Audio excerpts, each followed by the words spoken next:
Hello, I'm Mark Kalis, Principal Product Manager for Amazon S3. Today I'll be providing a demo of S3 Storage Lens, an analytics feature for gaining visibility into your S3 usage and activity.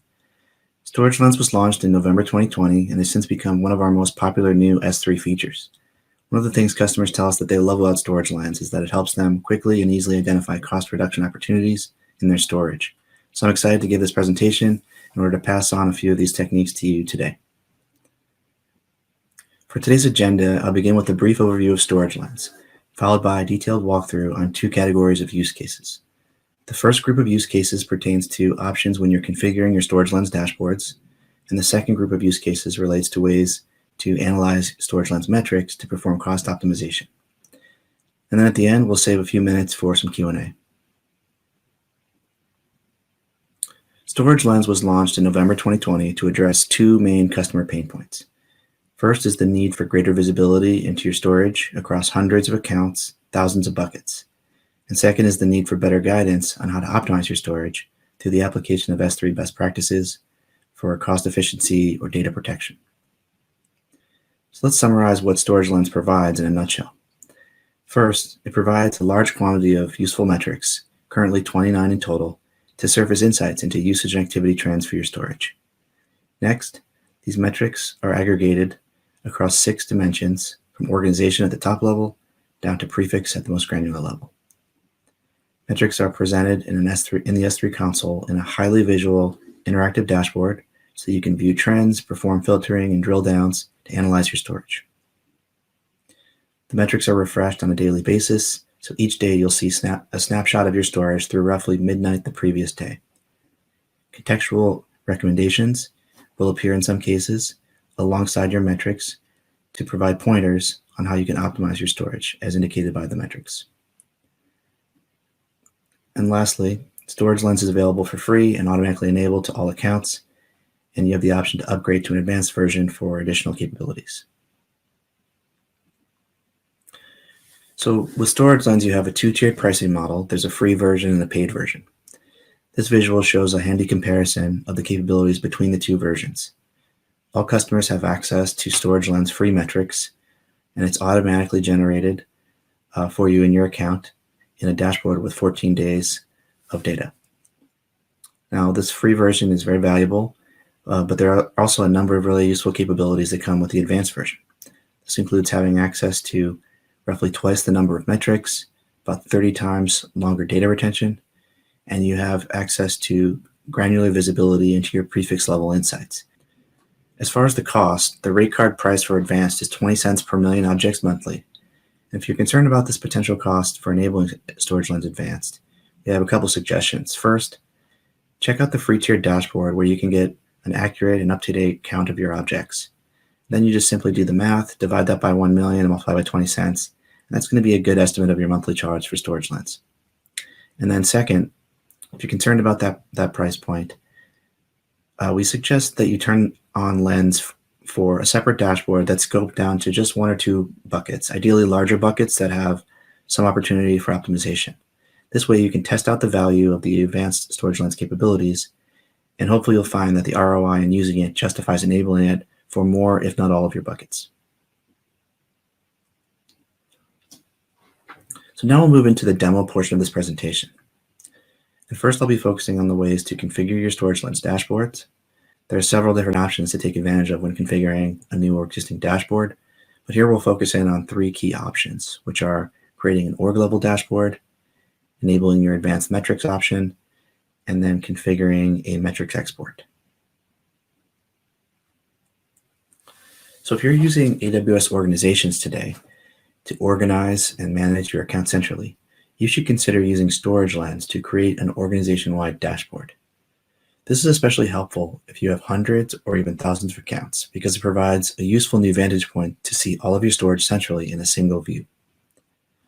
There are a few things to be aware of as far as who can create org-wide dashboards and who can view org-wide dashboards.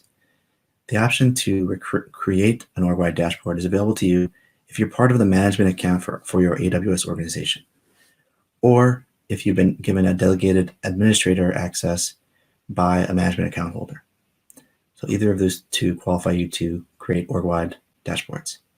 Now to view org-wide dashboards, You simply need the owner of that dashboard to grant access to your IAM user, regardless of what account you're associated with. So next I'm going to jump into a quick demo to show how to go about doing the org-wide dashboard setup. So first what we'll do, we have to go into the AWS organization settings. This is found in the left-hand navigation on the Amazon S3 page, just under Storage Lens. There's a one-time setting that has to be enabled so that Storage Lens has trusted access from AWS organizations to be able to access your organization hierarchy. To do that, you'll just click on this button here and toggle from disable to enable, and then click Save Changes. You also notice on this page, there's a section for delegated administrators, where if you'd like, you can enable other accounts in your organization to also have access to create and manage Storage Lens org-wide dashboards. So once you've enabled this setting, this is again a one-time setting, you're now free to go and create a new organization-wide dashboard. So I'll return back to the Storage Lens main list page, and then I'll click on Create Dashboard. Here I'm going to create a test dashboard name. Selected my home region of US East 1.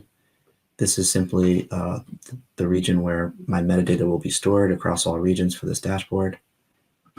Here I have an option to add tags if I'd like to track Storage Lens cost for cost tagging purposes.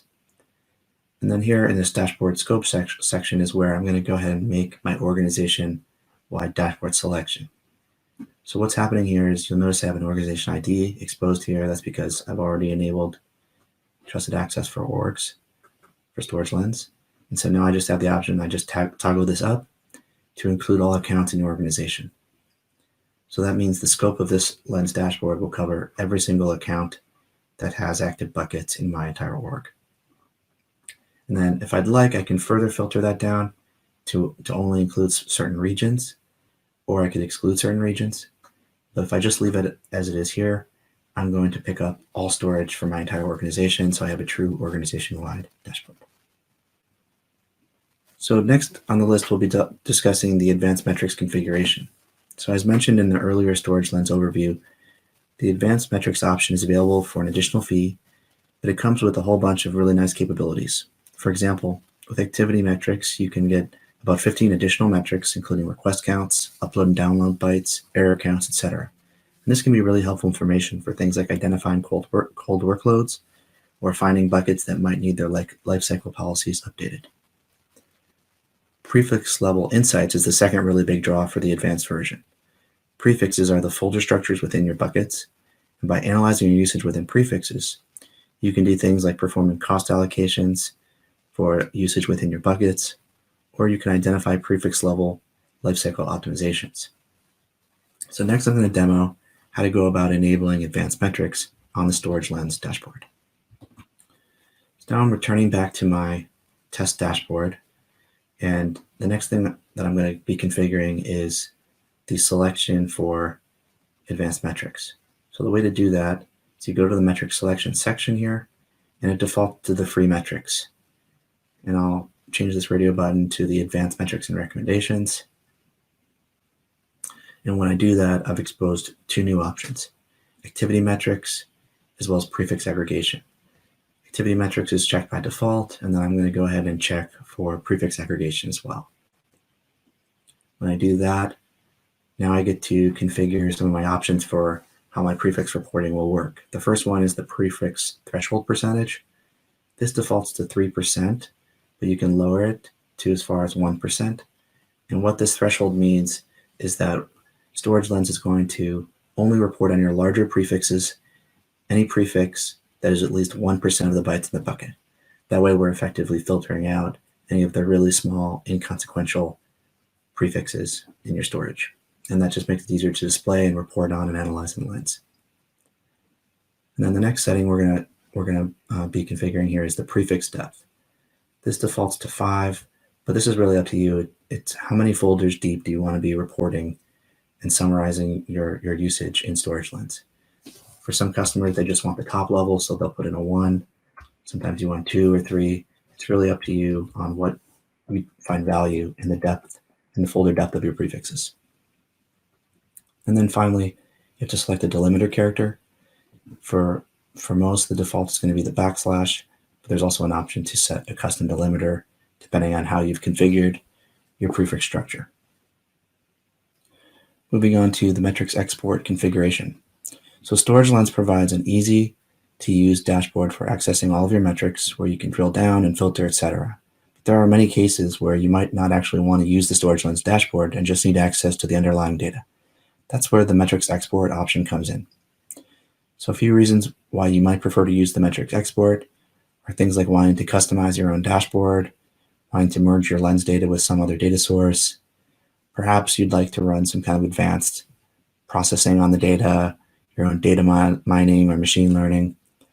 Maybe you'd like to use the data internally to do some kind of internal billing or chargebacks. Or potentially you have a third-party vendor integration like a Splunk or a Datadog. These are all great reasons to go ahead and enable the metrics export. So now I'm going to go ahead and do a quick demo of how you go about doing that.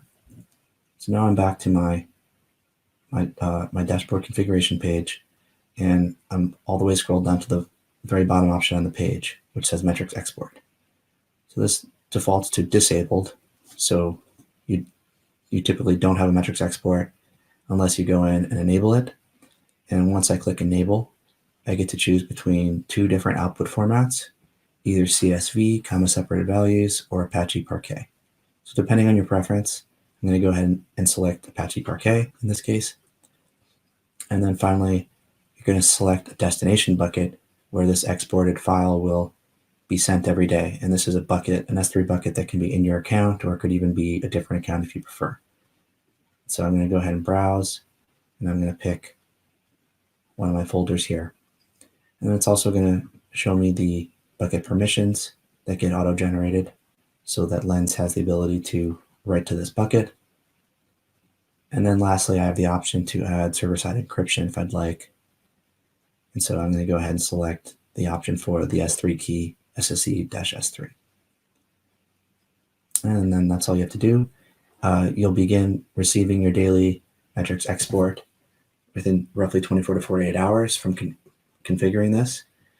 And it appears on a go-forward basis, so you're only getting future days of data exported. And then before I move on from metrics export, here's a view of the file schema. And this will give you a good sense of how the data is going to be structured. And this information is also available in the AWS documentation if you'd like to go in and take a closer look there. So next I'm going to be moving ahead into a demo of a few types of analyses that can be performed on Storage Lens metrics so that you can do cost optimization on your storage. Because there are so many metrics, there's 29 metrics in Storage Lens, there's really a vast number of different types of analysis that are possible. But today I'm going to just focus in on 3 really useful examples. These are going to be focused in on first incomplete multipart upload bytes, then non-current version bytes, and then I'll do an example of activity metrics that shows using GET requests. So when you're uploading very large objects to S3, there's an option to perform a multi-part upload, where you upload a single object as a set of parts for improved throughput and quicker recovery from network issues. However, in cases where you do not complete your multi-part upload process, incomplete parts remain in your bucket in an unusable state and incur storage costs until you choose to complete the upload process or to take a specific action to remove them.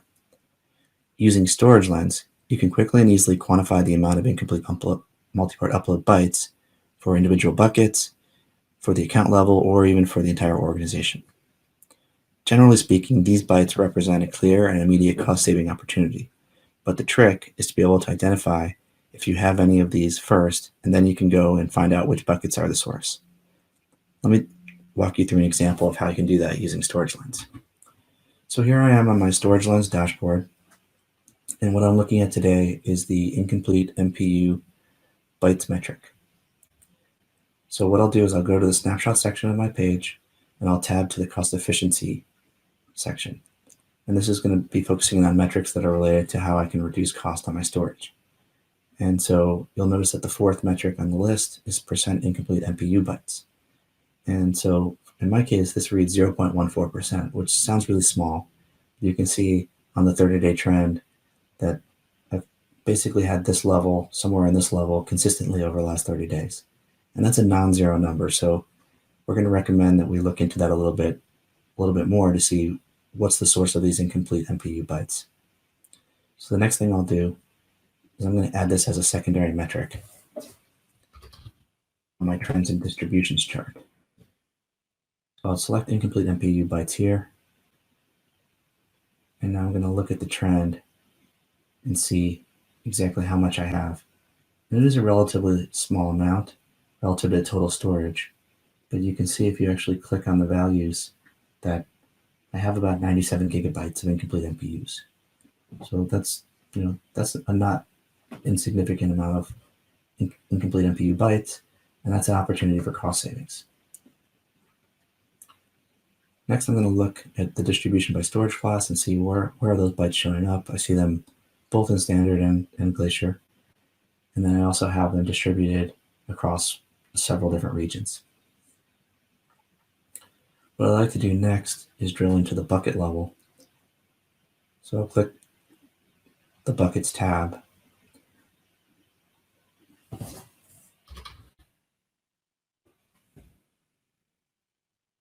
And now I'm able to see how many incomplete MPU bytes are in each of my buckets. You can see on the trend basis that this is a fairly consistent flat metric over the last 30 days. And then I can also look at a histogram view and see, okay, which is my largest bucket that's driving this. And I can see that it's this customer bucket 3. If I'd like, I can drill down on this bucket, do additional analysis by different dimensions. But at this point, I have pretty good information here that this is the bucket. This is a bucket where I need to do some optimization. And so next I'm going to jump over into this bucket in the console, and I'm going to go ahead and check out the lifecycle policies for this bucket. So to do that, I'm on a bucket, and I'm now going to go to the management tab. And here I can see that I don't have any lifecycle rules configured yet for this bucket. So let me create a lifecycle rule.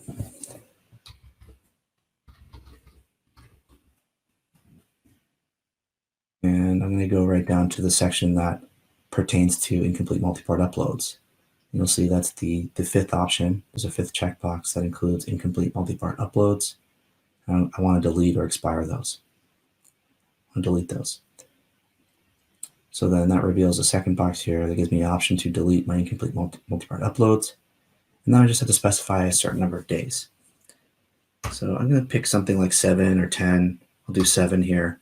And the reason you want to think about this is because it really depends on your workload. Depending on how large your multipart files are, some normal workloads may take several days to process, or there might be some built-in process internally of why they're taking longer. And so you don't want to abort those in the middle of their natural process, but you really want to target ones that have been abandoned. And so that's why it's safer to pick like a longer number of days, and that's really up to you to determine what that is. So once I've set that up, I can go ahead and click Create Rule, and I'll start to see my multipart upload problem go away, and that turns into really immediate cost reduction for my storage. So next, I'm going to be looking through an analysis on non-current versions. So when using S3 versioning, you can retain multiple variants of the same object to quickly recover data in case of accidental deletion. Versioning also has a cost implication, however, because you can accumulate large numbers of previous versions if you lack the necessary lifecycle policy to manage them. Storage Lens enables us to analyze the breakdown of our versioned objects by surfacing metrics for current version bytes and non-current version bytes. And for this analysis, we'll first assess the relative proportion of our current and non-current version data. And as a rule of thumb, if we see more than 10% of our overall storage coming from non-current versions, we're going to consider this an indicator that some of the buckets within our storage are in need of optimization for versioning. and then we'll go ahead and dig in and look into those. So then we'll try to identify those buckets, and we'll review their lifecycle policies to check if they're set up to expire non-current versions. So now I'll go ahead and do a quick demo of how this sort of analysis will work. Okay, so I'm on my Storage Lens dashboard now, and I'm going to be looking into the non-current version bytes metric. And so the first thing I'm going to do is check out the snapshot section at the top of my dashboard. I'm going to tab over to the cost efficiency tab. And here you can see the top two metrics relate to current version bytes and non-current version bytes. And this tells me that on this particular day, October 19th, the percentage split is roughly 94% to roughly 6%. So I have about 6% non-current versions, and that seems like an okay level. I can also check the 30-day trend and see that it's maybe gradually going up a little bit in the last 2 weeks, but somewhat consistent.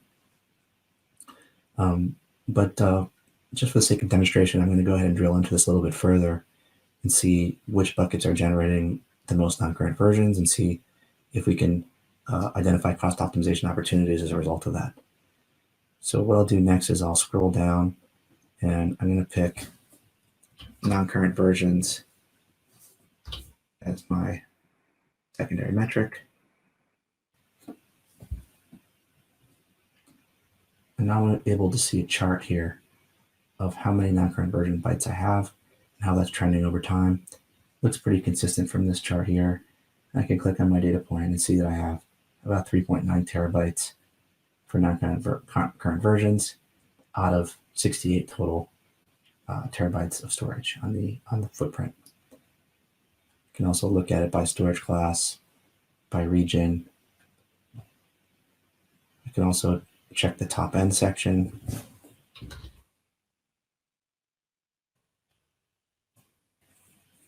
And from this, I can see overall how many non-current version bytes I have in each of my accounts, in each of my regions, and per bucket, and even per prefix.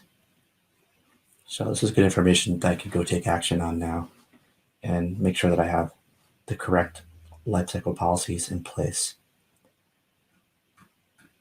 So what I'll do next is jump over into the management console, and I'm going to pull up a lifecycle rule for this bucket. So what I'm going to do here is I'm going to check off the option to permanently delete previous versions of objects. And then the other thing I'm going to click off is the transition previous versions of objects. And what I'd like to do is I'm going to transition objects to Glacier after 30 days. Non-current versions will go to Glacier after 30 days. And then I'm going to permanently delete previous versions after 90 days. And you'll see a nice timeline summary at the bottom before I save the rule. So what I'm doing here is every time I create a new version of an object, the non-current object will stay there in the same storage class for the first 30 days in standard. And then after 30 days, it moves to Glacier. So that way you have 30 days if you need to do some sort of a restore action. It's still there, ready in standard. Then after that, it goes to Glacier. And then it stays in Glacier for another 60 days. And then on day 90, it gets deleted. So that gives you a really nice safe buffer. And typically after that period of time, and you need to decide for yourself, is 30 days and 90 days the right amount of time. But you need to pick a safe amount of time that by the time this amount of time's passed, it's very unlikely you would need to restore that data.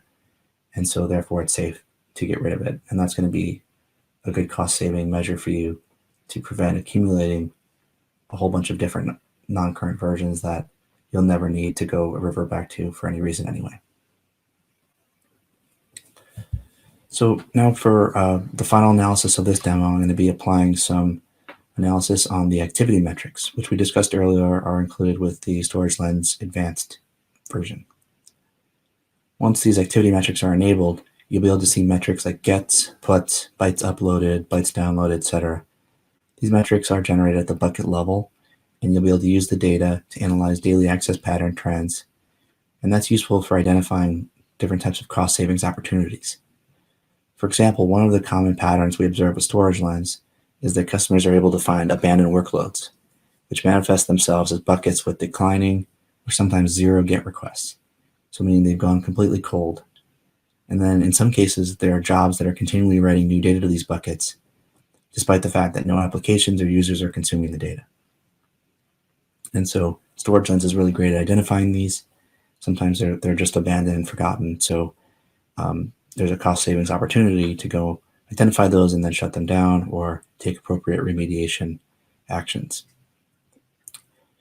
So the goal for this analysis will be to use Storage Lens to identify if this pattern is occurring, find what buckets are involved, and then to go in and address those with some sort of a lifecycle policy or potentially consider enabling it for S3 intelligent tiering.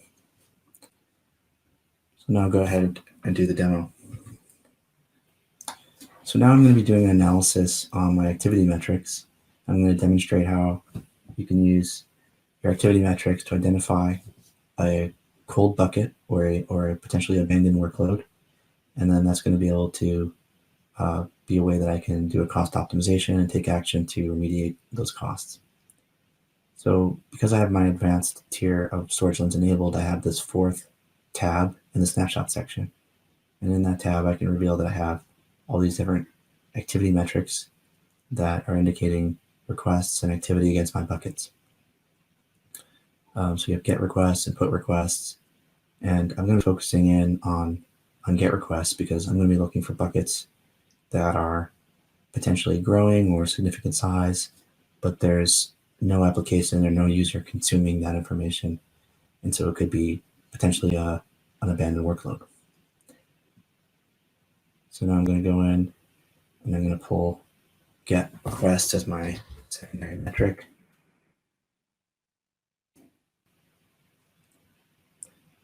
Okay.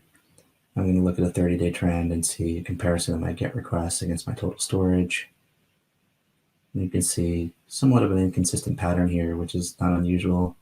It's a little spiky. You can see that GET requests are going up and down over time in total. You can also see the distribution here. You can notice that right now I just have one storage class, and I see a recommendation that I should maybe think about using some optimization and take advantage of other storage classes, which is a really good suggestion. And then you also see the distribution by region. Now I have my top end section.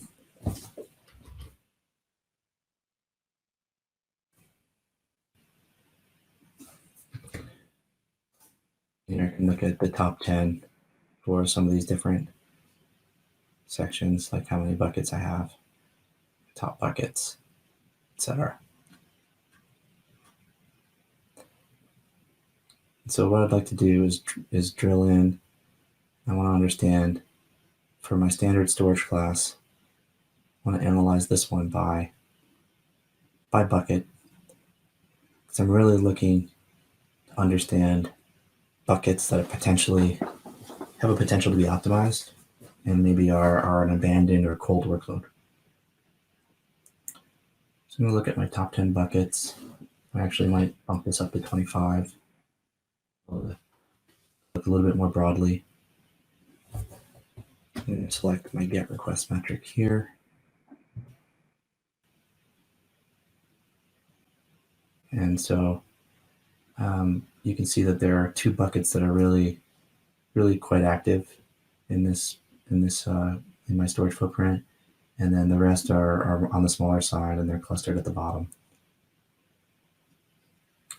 And I can also look at more of a histogram view, and there's quite a number of buckets in here, but two of them are a bit larger. And so when your buckets have so many buckets and they're clustered in this way, the bubble analysis chart is a great way to start to separate and understand the different types. And you can use an X and Y axis for any two metrics to start to spread these apart and look for different types and different different buckets that represent different workloads to try to identify cost optimization opportunities. So I think what I'll do is I'll set up get requests on the x-axis and put some y. And this is kind of helpful because now you start to see some separation here, and you can see the really active workloads with high number of gets inputs in the very top right. So this is like my main production workload here. And then you have a lot of these buckets clustered along this horizontal line. And these have 0 put requests, and then a bunch of these down here on the bottom left that have 0 get requests as well. And so this is an opportunity where I may have kind of a dead workload or an abandoned workload. I'm going to want to go in and take action on these. So I'd also be able to look at this in grid view. It's another nice way to look at things. So you can sort through and tab through your different metrics this way. And then once I've identified a couple of these workloads, I can go in, take that bucket name and go do further analysis, drill into that one, or I can go over into the console and actually start checking the settings and find out what details, what types of objects are in that bucket and what workloads are associated with it. So that's going to wrap up our demo for today. To recap, we've covered 3 use cases for configuring storage lens dashboards, including the org level setup, upgrading to advanced tier, and setting up a metric export. And we went over 3 examples of how you can use storage lens metrics to perform cost optimization analysis, including the analysis of incomplete multipart uploads, non-current versions, and GET requests. Now let's go ahead and head over to Q&A.